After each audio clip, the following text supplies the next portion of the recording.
Hello everyone, welcome to JS Puran. My name is Nishu Shukla and today we are going to start with a new initiative which is based on NCRTs. तो इस initiative में हम लोग NCRTs को full length discuss करेंगे. NCRTs हमारी civil services preparation की foundational books होती हैं. ये हमारे कॉन्सेप्ट्स को तेज़ करती है, तो इन्हें इग्नोर तो नहीं किया जा सकता. तो इस इनिशिएटिव्स में हम लोग जो हमारे कोर सब्जेक्ट्स हैं जैसे कि history, polity, geography, environment and even science and tech, इन सबको हम लोग कवर करेंगे. ये lectures chapter wise subject wise होंगे. तो पहला सब्जेक्ट जो हम लोग पिक करेंगे वो है हिस्ट्री. हिस्ट्री की आर पास्ट क्लास 6 के NCRT से हम लोग स्टार्ट करेंगे और ये लेक्चर्स होंगे 10 to 15 मिनट्स के. ये लेक्चर्स डेली आएंगे और आपकी कोई भी अगर क्वेरी होगी तो आप उसे कमेंट में लिख सकते हैं, या आपका कोई सजेशन हो या फीडबैक हो वो भी आप कमेंट में लिख सकते हैं. So now let's not waste any time and start with the first chapter. And also one more thing, ये लेक्चर्स बाइलिंगुअल होंगे, इंग्लिश में भी हिंदी में भी. So be rest assured. Now let's start with the first chapter, introduction, what, where, how and when. Now the very first question that it asks is what can we know about the past? हम past के बारे में क्या जान सकते हैं? हम past के बारे में जान सकते हैं कि लोग क्या खाते थे, क्या पहनते थे, कैसे हाउसेस में रहते थे, या फिर जो हंटर्स होते थे, फार्मर्स होते थे, उनकी लाइफ्स कैसी होती थी. हम ये जान सकते हैं कि बच्चे क्या गेम्स खेलते थे, किस टाइप के सॉन्ग्स होते थे. So these are the things that past can tell us. Now the second question is where did people live? लोग रहते कहाँ थे? तो इसमें एक रिवर है नर्मदा, जो हम मैप में देखेंगे. ये है आपकी रिवर नर्मदा. तो नर्मदा के अलोंग बहुत सारे लोग रहते थे थाउजेंड्स ईयर्स अगो. एंड ये एक स्किल्ड गैदरर्स होते थे जो कि अपना फूड गैदर करते थे. They knew about the vast wealth of plants and surrounding forest and collected roots, fruits and other produce. So that is why they were called gatherers. ये लोग अपना खाना जो था वो फॉरेस्ट से कलेक्ट करते थे. इनको उसकी नॉलेज थी कि क्या हमें खाना चाहिए क्या नहीं, और इसीलिए इनको गैदरर्स कहा जाता है, बिकॉज वो गैदर करते थे. फिर दूसरे सेट ऑफ पीपल आते हैं हंटर्स. वो एनिमल्स को हंट करके उन्हें खाते थे. Now they are asking us to look at Suleiman Kirtar Hills to the northwest. इधर यहाँ पे सुलेमान किरतार हिल्स हैं. यहाँ पे विमेन और मेन उन्होंने वीट और बार्ले, जिसे हम जौ कहते हैं, 8,000 साल पहले यहाँ पे उगाना शुरू किया था. और एनिमल रेयरिंग, पशुपालन भी यहाँ पे स्टार्ट हो गया था. शीप का, गोट का, कैटल का. और लोग जो थे वो विलेजेस में रहते थे, गांव में रहते थे. Now they are asking us to locate Garo hills to the north west of Vindhyas. Now these are the Garo hills. ये मेघालय में है. Now moving further, the places where rice was first grown to the north of Vindhyas. तो north of Vindhyas, जो ये हमारा विंध्यास है, इसके north में राइस उगाई जाती थी सबसे पहली बार. नाउ सिटीज़ फ्लरिश करती थी इसी रिवर के अराउंड. कौन सी रिवर के अराउंड? नर्मदा. नर्मदा के अराउंड 4,700 साल पहले से ही सिटीज़ फ्लरिश करती थी. और गंगा के अराउंड 2,500 साल पहले सिटीज़ डेवलप करती थी. ना ही सिर्फ गंगा बल्कि उसकी ट्रिब्यूटरीज भी, and also along the sea coast. Now they are asking us to locate Ganga and its tributary Son. तो अब हम मैप में फिर से देखते हैं. ये हमारी गंगा है और ये इसकी ट्रिब्यूटरी है सोन. ये कौन सी ट्रिब्यूटरी होगी? ये होगी राइट बैंक ट्रिब्यूटरी, क्योंकि ये रिवर का फ्लो ऐसे है और ये रिवर ऐसे ज्वाइन कर रही, तो ये इसकी राइट बैंक ट्रिब्यूटरी है. Now in ancient times, area along these rivers to the south of Ganga was known as Magad now lying in the state of Bihar. Its rulers were very powerful and set up large kingdom. तो Ganga river के जो south में एक reason था मगध, जिसको हम map में देखेंगे तो हमें ज़्यादा अच्छे समझ आएगा। यहाँ पे ये जो एरिया था मगध का, जो इस समय बिहार में है, यहाँ पे ग्रेट रूलर्स थे जो आप अपनी हिस्ट्री फर्दर चैप्टर्स में हम देखेंगे। People travel from one part two another of the sub continent. लोग जो थे वो एक पार्ट से दूसरे पार्ट ट्रैवल करते थे। इसका रीज़न भी कई है, या तो वो लाइवलीहुड सर्च करते थे काम काज के लिए, या डिज़ास्टर्स आ जाते थे उसकी वजह से उन्हें जाना पड़ता था। ना जो लोग थे वो आर्मीज़ में भी मार्च करते थे, वो लैंड्स को भी कॉन्कर करते थे, और इसके अलावा मर्चेंट्स जो होते हैं अपने कैरावन्स के साथ, अपनी शिप्स के साथ, अपने जो वो गुड्स जिनमें वो ट्रेड करते हैं उसको लेके वो जगह से जगह जाते थे। मर्चेंट्स के बाद रिलीजियस टीचर्स वो होते थे जो विलेज टू विलेज जाते थे, अपने इंस्ट्रक्शंस को देते थे और लोगों को एडवाइस करते थे। And finally some people perhaps travel driven by the spirit of adventure, जो कि अभी भी होता है, wanting to discover new and exciting places, and all these things led to sharing of ideas. तो लोगों का ट्रैवल करने के क्या क्या रीजंस थे? Livelihood, disaster, and also attacking other lands. देवर मर्चेंट्स जो कैरावन्स में ट्रैवल करते थे अपने गुड्स को लेके।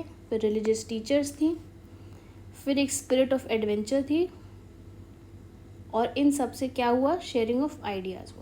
So it will be useful अगर हम यहाँ पे अपने रीजंस को शॉर्ट में लिख लें, ताकि जब हम रिवाइज़ करें तो हम उसको ईजिली बस उस पॉइंट्स को देख लें। तो यहाँ पे आप लिख लीजिए why people travelled,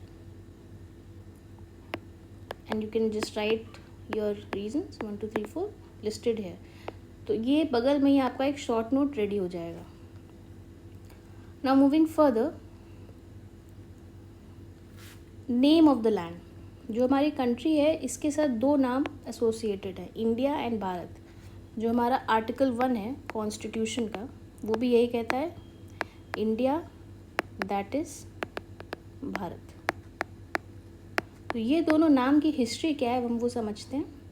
the word India comes from Indus, called Sindhu in Sanskrit. Iranians and Greeks who came through northwest about 2500 years ago and were familiar with Indus and called it Hindus or Indus, and the land east of Indus was called India. तो ये जो हमारी Indus river है इसको ये लोग, इसका वैसे तो नाम सिंधु था बट ये लोग सिंधु बोल नहीं पाते थे तो ये लोग इसको इंडूस बोलते थे। And people who lived to the east of this river, they were called India. Land to the east of this was called India. Now अब भारत वर्ड कहाँ से आया? भारत वर्ड जो था वो ऋग्वेद में मेंशन्ड है, which is an earliest composition in Sanskrit, जो कि 3500 साल पहले लिखी गई थी। Now the question is finding about the past. Past में क्या था उसको हम कैसे जानेंगे? तो उसके लिए होती हैं बुक्स को पढ़ के। These are called manuscripts. Manuscripts का जो मैनू है उसका मतलब होता है हैंड, तो मतलब ये हैंड रिटन थी। इनको लिखते कहाँ थे? पाम लीफ पे, क्योंकि उस टाइम पे पेपर तो होता नहीं था, तो पाम लीफ पे इसको लिखते थे। और एक और ट्री थी बर्च, जो कि हिमालयाज़ में ग्रो होती है, उस पर लिखते थे। तो ये मैन्यूस्क्रिप्ट्स होती थी। मैन्यू मतलब हैंड, जो खुद से हाथ से लिखी हुई हैं। लेकिन इन मैन्यूस्क्रिप्ट्स में एक प्रॉब्लम ये होती है कि ये बहुत ही फ्रेजाइल होती हैं। ये बहुत ईजिली, इनको इंसेक्ट्स खा सकते हैं, पत्तियाँ इंसेक्ट्स खाते हैं तो उससे ये डिस्ट्रॉय हो जाती हैं। बट उसके बाद भी बहुत सारी सर्वाइव भी हुई हैं, उनको प्रिजर्व किया गया है टेम्पल में, मोनेस्ट्रीज़ में। और इनमें सब टाइप के सब्जेक्ट्स होते हैं, रिलीजियस होते हैं, लाइफ ऑफ किंग होता है, मेडिसिन के बारे में होता है, साइंस के बारे में होता है, पोएम्स होते हैं, प्लेज होते हैं। And many of these are written in Sanskrit. तो जो मेन लैंग्वेज है, not the only language but the main language, वो संस्कृत है। और कुछ प्राकृत में भी हैं, कुछ तमिल में भी हैं। तो ये तो हमारा पहला सोर्स हो गया। पहला सोर्स क्या हो गया, मैन्युस्क्रिप्ट्स। ओके, अब दूसरा सोर्स क्या है, दूसरा सोर्स हमारा है इंस्क्रिप्शन। अब मैन्युस्क्रिप्ट्स जो थी वो एक सॉफ्ट सरफेस पे लिखते थे, लीफ पे लिखते थे। जो इंस्क्रिप्शन होते हैं वो हार्ड सरफेसेस पे लिखे जाते हैं, जैसे कि स्टोन या मेटल। और इसको जनरली क्या होता है कि जो किंग होते हैं वो ऑर्डर करते थे इंस्क्राइब करने के लिए कोई भी इम्पोर्टेंट इवेंट या कोई भी इम्पोर्टेंट इन्फॉर्मेशन। जैसे कि अशोका के जो पिलर्स हैं वो क्या थे, वो एक ऑर्डर थे, वो एक किंग की अनाउंसमेंट थी, एक किंग का तरीका था लोगों से बात करने का। Now Kings often kept records of victories of the battle. Different victories को कमेमोरेट करने के लिए भी इंस्क्रिप्शंस लिखे जाते थे। नाउ ये तो हमारा सेकंड सोर्स हो गया। थर्ड सोर्स क्या हो गया, आर्कियोलॉजी। और जो इनको स्टडी करते हैं उनको आर्कियोलॉजिस्ट कहते हैं। इसमें हम स्टडी करते हैं remains of buildings made of stones, bricks, paintings, sculptures. Excavate भी करते हैं, खुदाई करना, excavate, dig under the surface of the earth, खुदाई करते हैं to find tools, weapons, pots, ornaments and coins. Some of these object may be made of stone, other, so it depends from time period to time period, of place to place. Different type के हमें materials मिले हैं। जो objects hard थे और imperishable थे वो ज़्यादा टाइम तक सर्वाइव करेंगे, that is quite but natural thing. Now also I forgot to tell you one thing, just move above, just scroll upside. Okay, now this, so this map that is shown here, so there is a very important definition of South Asia and subcontinent. Now South Asia consists of India, Pakistan, Bangladesh, Nepal, Bhutan, Sri Lanka. And when we take South Asia plus Afghanistan, Iran, China and Myanmar, it becomes subcontinent, Indian subcontinent. So these definitions can be important sometimes. Now let's move further.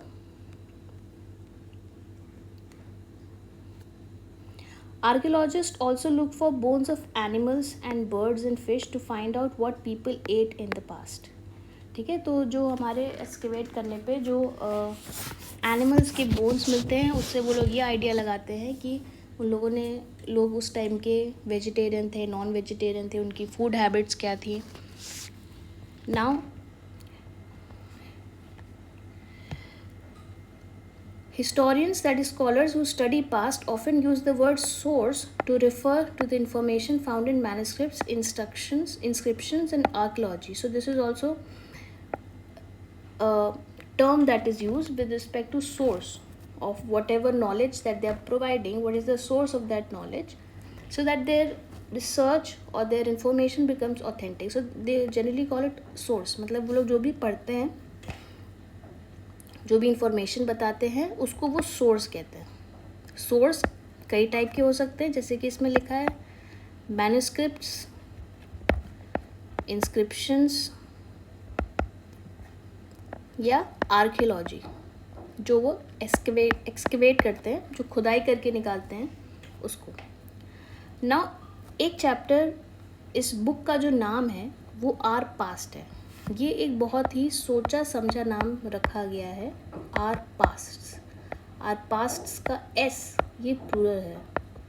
इसका मतलब क्या है? इसका मतलब ये है कि एक पास्ट नहीं हो सकता, हर आदमी के पर्सपेक्टिव से उसका पास्ट अलग होता है। जैसे किंग का पास्ट, किंग के रिस्पेक्ट में पास्ट अलग होगा, जो कॉमन पीपल थे, हर्डर्स थे, हंटर्स थे, उनके रिस्पेक्ट में पास्ट अलग होगा। इसीलिए बहुत ही सोच समझ के इस बुक का जो नाम है वो आर पास्ट रखा गया है। जैसे अंडमान आइलैंड के लोग हैं, वो फिशिंग करते हैं, हंटिंग करते हैं, फॉरेस्ट प्रोड्यूस अभी भी करते हैं। सो उनके रिस्पेक्ट में उनका पास्ट अलग है, हमारे रिस्पेक्ट में हमारा पास्ट अलग है। जैसे हमारे लिए एशियन था, मेडिवल था, फिर ब्रिटिशर्स आए and then we modernised and now we are the 5th largest economy. So but people who live in isolated islands like Andaman Sentinelese, उनके लिए तो उनका पास्ट अलग है, तो इसीलिए इस बुक का नाम आर पास्ट रखा है. So now with this we come to an end of this chapter and just a short thing, BC and AD. Now BC stands for before Christ. So if suppose Christ is born in this, so period before this is BC and period after this is AD. AD means Anno Domini. Anno Domini means in the year of Lord. मतलब अब Christ पैदा हो चुके हैं, तो अब जो भी है ये ईयर ऑफ द लॉर्ड है. ना BC में क्या होता है कि जैसे 250 BC है और 300 BC है, और अगर AD में देखें 300 AD है और 250 AD है. तो जब हम AD की बात करते हैं तो 250 जो है वो पहले हुआ है और 300 AD बाद में हुआ है. मतलब इधर होता है असेंडिंग ऑर्डर में, जो बड़ा वो बाद में. BC में क्या होता है, BC में उल्टा होता है. इसका मतलब ये होता है कि 300 BC पहले हुआ था, उसके बाद 250 BC आया, फिर 100 BC आया, फिर ये क्राइस्ट बॉर्न. सो यहाँ पे ऐसे होता है, यहाँ पे डिसेंडिंग फॉलो होता है. जितना छोटा ईयर मतलब वो उतना बाद में हुआ है. सो दिस इज़ समथिंग जो हमें नोट करनी है. तो अब हम इस चैप्टर के एंड पे आ चुके हैं. नाउ लेट्स रिवाइज जल्दी से क्विकली. ओके, तो हमने पढ़ा कि पास्ट हमें क्या क्या बताता है. गैदरर्स कौन थे, हंटर्स कौन थे, नर्मदा रिवर के along hundred of thousands of year से लोग रह रहे हैं, हंट होते हैं एनिमल. सुलेमान किरतार रेंज में हमें वीट और बार्ले मिला है 800 साल पहले, उसके एविडेंस मिले हैं. एनिमल रेयर होते थे. विंध्यास में राइस के एविडेंस मिले हैं, राइस ग्रो होती थी. देन सिटीज़ फ्लरिश करती थी, Narmada, Ganga and its tributaries. Then we read about Magadh kingdom which is south of Ganga in the state of Bihar. Large kingdoms थे यहाँ पे. फिर हमने रीजंस देखे कि लोग ट्रैवल क्यों करते हैं. उसके बाद हमने देखा कि हमारा जो इंडिया एंड भारत है, इनका ओरिजिन क्या है. इंडिया का with respect to Iranians and Greeks, and Bharat with respect to Rigveda. Now finding out about the past. हमारे सोर्सेज क्या हैं. मैन्युस्क्रिप्ट्स है जो कि पाम लीफ पे लिखा जाता था, बर्च ट्री से बनता था. फिर हमारे इंस्क्रिप्शंस होते हैं. फिर हमारे जो आर्कियोलॉजिस्ट होते हैं जो एक्सकेवेट करते हैं, उससे जो हमें पता चलता है वो इन्फॉर्मेशन होती है. And then we learned about our past, कि हम इसको आर पास्ट क्यों कहते हैं, कि हर इंसान का पास्ट डिफरेंट हो सकता है. So with this we come to the end of the chapter. अब नेक्स्ट टाइम हम मिलेंगे तो हम सेकंड चैप्टर करेंगे. उसके आपको अगर कोई भी क्वेरीज होंगी तो आप उसको कमेंट सेक्शन में बता सकते हैं. कोई आपके सजेशंस हो तो वो भी वेलकम है, you can tell us. So keep revising and all the best. Thank you.